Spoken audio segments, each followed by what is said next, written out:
Hi friends అందరికీ నమస్కారం. ఎలా ఉన్నారు? అందరూ బాగున్నారా? మేమైతే చాలా బాగున్నాం. మీరందరూ కూడా బాగుండాలని ఆ దేవుని మనస్ఫూర్తిగా కోరుకుంటున్నాను.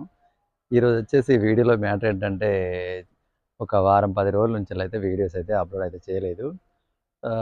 విషయం ఏంది అంటే కొన్ని అనివార్య కారణాల వల్ల అయితే వీడియో అయితే అప్‌లోడ్ చేయడం అయితే జరగలేదు.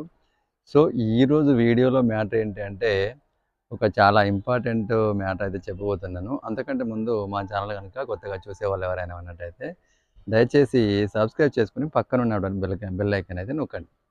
అసలు సమ్మర్‌లో పేరెంట్స్ తీసుకోవాల్సినటువంటి అంటే వాళ్ళ యొక్క పిల్లల పట్ల తీసుకోవాల్సినటువంటి జాగ్రత్తలేంటి? వాళ్ళకు సమ్మర్‌లో ఏమేమి నేర్పించాలనేది ఈ వీడియోలో క్లియర్ కట్‌గా చెప్పబోతున్నాను. స్టార్టింగ్ నుంచెల్లి ఎండింగ్ వరకైతే చూడండి. ఎక్కడ స్కిప్ చేయకుండా చూడండి. ఓకేనా? అయితే సమ్మర్ రాగానే పిల్లలకు హాలిడేస్ రావడం జరుగుతుంది. అలాగే ఈ హాలిడేస్ అని చెప్పేసి ఈ హాలిడేస్‌లో గూడా పెళ్ళిళ్ళు, ఫంక్షన్‌లు, పురుళ్ళు, పుట్టెంటుకలు ఇలా ఎన్నో రకాల ఫంక్షన్స్ కూడా రావడం జరుగుతుంది. సో, మనం ఏం చేస్తామంటే ఈ పిల్లల్ని ఫంక్షన్‌లకు, పెళ్ళిళ్ళకు, పురుళ్ళకు, పుట్టెంటులకు తీసుకొని పోవడం జరుగుతుంది. సో, తీసుకొని పోతే గనుక పోవచ్చు. కాకపోతే వాటికి కూడా కొద్దిగా టైం అయితే కేటాయించి వీళ్ళ యొక్క ఫ్యూచర్ డెవలప్‌మెంట్ కోసము కొన్ని స్కిల్స్ అయితే ఈ సమ్మర్‌లో చాలామంది నేర్పించడం జరుగుతుంది. అందులో మన పిల్లలకు నేర్పించాల్సినటువంటి స్కిల్స్ ఏంటి అనేది ఇప్పుడు ఈ వీడియోలో మీ అందరికీ తెలియజేయబోతున్నాను. ఒకటి పిల్లలకు రీడింగు లేని వాళ్ళకు చేయించడం రావాలి. అలాగే రైటింగ్ రాయడం రానటువంటి వాళ్ళకు రైటింగ్ చేయించడం రావాలి. అలాగే తర్వాత ఇంకొకటి ఏంటంటే చాలామంది వేరే వేరే రోజుల్లో అయితే ఆ యొక్క ప్రోగ్రామ్‌ని అయితే చేయడం జరగదు. అదేంటి అంటే స్విమ్మింగ్ అన్నమాట. స్విమ్మింగ్ అనేది చాలామంది ఈ యొక్క సమ్మర్‌లో చేయించడం అయితే జరుగుతుంది.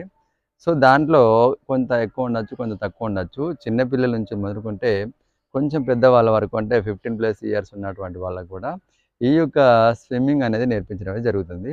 ఒక్కొక్క ప్లేస్‌లో ఒక్కొక్క రకంగా ఫీజయితే కలెక్ట్ చేయడం జరుగుతుంది.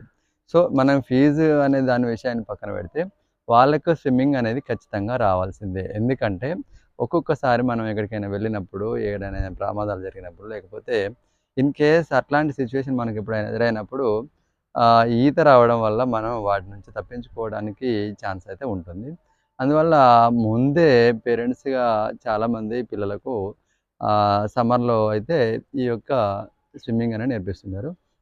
అలాగే ఇంకొకటి ఏంటిది అంటే డాన్స్ క్లాసులు నేర్పిస్తున్నారు. తర్వాత ఇంకా చూసుకున్నట్టయితే దాన్నేమంటాం మ్యూజిక్ క్లాసెసు, తర్వాత కరాటే క్లాసెసు, డ్రాయింగ్ క్లాసెసు ఇలా ప్రతి ఒక్క స్కిల్ అంటే ఒక్కొక్కరికి ఒక్కొక్క దాంట్లో స్కిల్ అయితే ఉంటుంది గదా!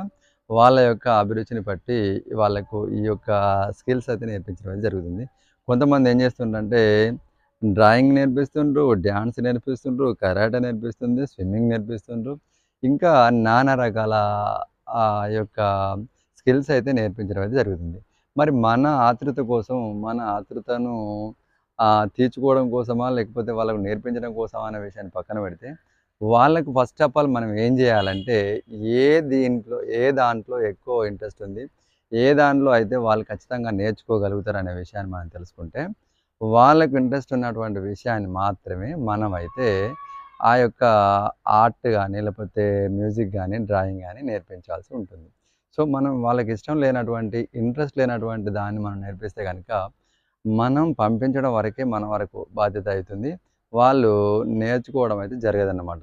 స్విమ్మింగ్ అనేది మనం పాత కాలంలో తీసుకున్నట్టయితే, పాత కాలంలో కాలువలల్లో లేకపోతే అదే వాగులల్లో లేకపోతే వంకలల్లో తర్వాత బావులల్లో ఊర్లలో అయితే పోయి నేర్చుకునేవాళ్ళం. సో, మనకప్పుడు ఏముండేవి నేర్పించే కోచ్ ఉండేవారు కాదు. మనకు మనకు దగ్గర ఉన్నటువంటి వాళ్ళు పక్క వాళ్ళు ఎవరైనా నేర్చుకొని ఉండుంటే వాళ్ళకి అచ్చుండుంటే మనం ఒక సోరకాయని పెద్దగా ఉండేటువంటి ఒక సొరకాయని తీసుకొని పొడవుగా ఉండేది ఉంటది గదా! బాగా ముదిరిపోయిన సొరకాయను ఎండబెట్టి దాన్ని డ్రై చేసి దానికి ఒక దాడి కట్టి వెనకాల కట్టుకొని మనమైతే ఈ యొక్క స్విమ్మింగ్ అయితే నేర్చుకోవడం జరిగేది. సో, మరి ఇప్పుడున్నటువంటి జనరేషన్‌లో, ఇప్పుడున్నటువంటి సిట్యుయేషన్‌లో అలాంటి అవసరం అయితే లేకుండా కోచ్‌లు ఉంటుండ్రు. స్విమ్మింగ్ పూల్ ఉంటుంది. ఈ విధంగా ప్రతి దాన్ని వాళ్ళకు అర్థమయ్యే రీతిలో చెప్పి నేర్పించడం అయితే జరుగుతుంది. మరి నేర్పించినంత మాత్రాన 1 మంత్, 2 మంత్ కోర్స్‌గా తీసుకొని చాలామంది నేర్చుకుంటున్నారు. నేర్చుకున్నప్పటికీ ఆ నేర్చుకున్నటువంటి వాళ్ళల్లో ఒక నెలకు వస్తుందా? 2 నెలలకు వస్తుందా? అంటే కొంతమందికి నెలకే రావచ్చు. కొంతమంది 15 రోజులకే రావచ్చు. కొంతమంది 2, 3 సార్లు అయ్యి 3 సంవత్సరాలు పోయినా కూడా రాకపోవచ్చు. అంతేకాకుండా ఇంకొక విషయం ఏంది అంటే, ఈ మధ్య కాలంలో నేర్చుకోవడానికి ఎక్కువ ఇంట్రెస్ట్ చూపేది ఏంది అంటే, స్కూటీ డ్రైవింగ్ నేర్చుకోవడం కూడా చాలామంది ఇంట్రెస్ట్ చూపుతున్నారు. మరి అదేంటి స్కూటీ డ్రైవింగ్ రాదా అని మీరు అనుకుంటారు కదా! సో, ఈవెన్ ఇప్పటికి కూడా ఇంకా కొంతమందికి స్కూటీ డ్రైవింగ్ రాని వాళ్ళు ఉండొచ్చు, వచ్చిన వాళ్ళు ఉండొచ్చు. రాని వాళ్ళ కోసానికైతే స్కూటీ డ్రైవింగ్ స్కూల్ అయితే ప్రత్యేకంగా ఏర్పాటు చేయడం జరిగింది.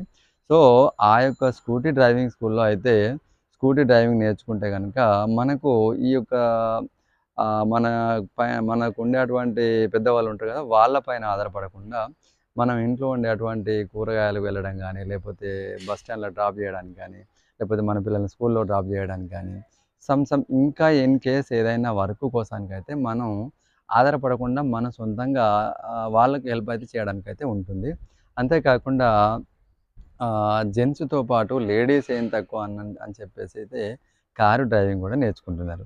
సో, అదన్నమాట. ఈ యొక్క స్కూటీ డ్రైవింగ్ అనేది మనకు క్యాజువల్‌గా చిన్న స్టేజ్ నుంచి మొదలుకుంటే పెద్ద స్టేజ్ వరకు అంటే క్వాలిటీలో లేకపోతే క్లాస్‌లో తీసుకున్నట్టయితే నేర్చుకోవచ్చు. కానీ కారు డ్రైవింగ్ అనేది నేర్చుకోవడం వరకు ఓకే. బట్ మనం మిడిల్ క్లాస్ ఫ్యామిలీ తర్వాత లో క్లాస్ ఫ్యామిలీ వాళ్ళకైతే ఈ యొక్క కారు డ్రైవింగ్ నేర్చుకోవడం వరకే పనిచేస్తుంది. ఎందుకంటే కారు కొనుక్కోవాలంటే గనక మినిమమ్ 1,50,000 లాక్స్ మినిమమ్ 1,00,000 నుంచెల్లి పైనకైతే ఉండాల్సిందే. సో, అందులో ఆ డ్రైవింగ్ గూడా పర్ఫెక్ట్‌గా నేర్చుకొని ఉంటే గనక మనకేమైనా పెళ్ళిళ్ళకి గానీ, ఫంక్షన్‌లకు గానీ వెళ్ళినప్పుడు యూజ్ అవుతుందనేటువంటి విషయాన్ని దృష్టిలో పెట్టుకొని ఆ విధంగా నేర్చుకోవడం అయితే జరుగుతుంది. సో, విషయం అయితే అదన్నమాట. సమ్మర్‌లో మనం చేయాల్సినటువంటి అంటే యాజ్ ఏ పేరెంట్‌గా మనం చేయాల్సినటువంటి బాధ్యతలైతే ఇవన్నమాట. ఇవి కాకుండా మరి మనీ రావడానికి మనం ఏం జేయాలి? ఇప్పటిదాకా మనం మాట్లాడింది యాజ్ ఏ పేరెంట్‌గా మన దగ్గర నుంచెల్లి బయటకు డబ్బులు వెళ్ళే అటువంటి పనుల గురించి మాట్లాడాం. సో, మన దగ్గర నుంచెల్లి బయటకు వెళ్ళే అటువంటి మన దగ్గర నుంచి డబ్బులు బయటకు వెళ్ళే అటువంటి పనుల గురించి మాట్లాడాం గదా! దానివల్ల మన దగ్గర ఉన్న డబ్బు పోవడమే తప్ప రావడం అయితే లేదు. సో, మనకు డబ్బులు వచ్చేటువంటి ప్రోగ్రామ్స్ ఏంటి? అంటే ఇప్పుడు ఎవరైతే నేర్పిస్తున్నారో వాళ్ళు, వాళ్ళు గూడా ఒక రకంగా చూసుకున్నట్టయితే పేరెంట్సే గదా! ఆ నేర్పించే కోచెస్ ఎవరైతే ఉన్నారో వాళ్ళకు ఇన్‌కమ్ సోర్స్ అన్నమాట సమ్మర్ సీజన్‌లో.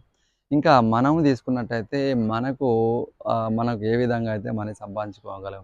కొంతమంది ఏం చేస్తున్నారు, జొమాటో చూస్తున్నారు, జెప్టో చేస్తున్నారు, తర్వాత కొరియర్ చేస్తున్నారు, మీషో చేస్తున్నారు, ర్యాపిడో చేస్తున్నారు, ఆఖరికి డ్రైవింగ్ చేస్తున్నారు. ఇలా ప్రతి దాంట్లో కూడా కాంపిటీషన్ అయితే ఉంది. ఉన్నప్పటికీ జెంట్స్ అయితే చేయాల్సినటువంటి పని ఈ డ్రైవింగ్ అన్నమాట. డ్రైవింగు ఎక్కువ మంది సెలెక్ట్ చేసుకొని వాడుకొని ఎంతో కొంత వచ్చినటువంటి డబ్బుతోటి బ్యాచిలర్ అయితే బ్యాచిలర్స్, ఫ్యామిలీ అయితే ఫ్యామిలీ వాళ్ళు వాళ్ళ యొక్క అవసరాలనైతే తీర్చుకోవడం అయితే జరుగుతుంది. సో, విషయం అయితే అదనమాట. సో, అంతే కాకుండా వీటిని మనం చేయాలంటే గనక ముఖ్యంగా వేరే ఫీల్డ్ గనుక తీసుకున్నట్టయితే ఇలాంటి ప్రాబ్లమ్స్ ఎక్కువ ఉండవు. కానీ డ్రైవింగ్ ఫీల్డ్ తీసుకున్నట్టయితే గనక దినదినం మన యొక్క ప్రాణాన్ని చేతిలో అంటే అరచేతిలో పెట్టుకొని మన వర్క్‌కు వెళ్ళాల్సి ఉంటుంది. సో, విషయం అయితే అదన్నమాట. ఎందుకంటే ఇప్పుడున్నటువంటి సిట్యుయేషన్‌లో ట్రాఫిక్ పొల్యూషన్ లేకపోతే ట్రాఫిక్ బాగా అయింది. అంతేకాకుండా డ్రైవింగ్ పర్ఫెక్ట్ వచ్చిన వాళ్ళు, డ్రైవింగ్ పర్ఫెక్ట్ రాని వాళ్ళు అందరూ గూడా వచ్చేసి రోడ్ పైనకి వెళ్తా ఉన్నారు. సో, ఆ విధంగా వెళ్ళడం వల్ల ఏమవుతుంది అంటే కొంతమంది షో కోసం డ్రైవింగ్ చేసేవాళ్ళుంటరు. కొంతమంది వర్క్ కోసం డ్రైవింగ్‌కి వెళ్ళే వాళ్ళుంటరు. కొంతమంది అంటే ఇట్లా నానా రకాల జనాలైతే రోడ్ పైన రావడం అయితే జరుగుతుంది. మరి అలాంటి వాళ్ళల్లో ఇట్లా కరెక్ట్‌గా డ్రైవింగ్ రానటువంటి వాళ్ళు నడిపించినప్పుడు వాళ్ళను మనం తప్పించుకోగలగాలి. అలాగే మనం గూడా ఎదుటి వాళ్ళకు ఎలాంటి యాక్సిడెంట్లు గానీ చేయకుండా డ్రైవ్ చేసేటువంటి కెపాసిటీ మనకు రావాలి. సో, ఆ విధంగా ఉన్నట్టయితే గనక మనం కొంతవరకు సేఫ్ సైడ్‌గా వెళ్ళేటువంటి అవకాశం అయితే ఉంటుంది. ఓకేనా? సో, ఈరోజు మరి సండే స్పెషల్ అన్నమాట. సండే స్పెషల్ ఏంటి అంటే ఎప్పటినుంచో మీకొక వీడియో అయితే పెట్టాలనుకుంటున్నాను. సో, ఆ వీడియో అయితే చేయలేదు. మా బాబు అయితే ఒక వారం రోజుల నుంచెలైతే స్విమ్మింగ్ పూల్ అయితే ఎళ్ళడం అయితే జరుగుతుంది. ఆ యొక్క స్విమ్మింగ్ పూల్ ఎక్కడ ఏంటి అనేది నెక్స్ట్ రాబోయే వీడియోలో అయితే క్లియర్ కట్‌గా చూపించబోతున్నాను. అప్పటిదాకా ఉంటాను. సెలవు. బాయ్. జై హింద్.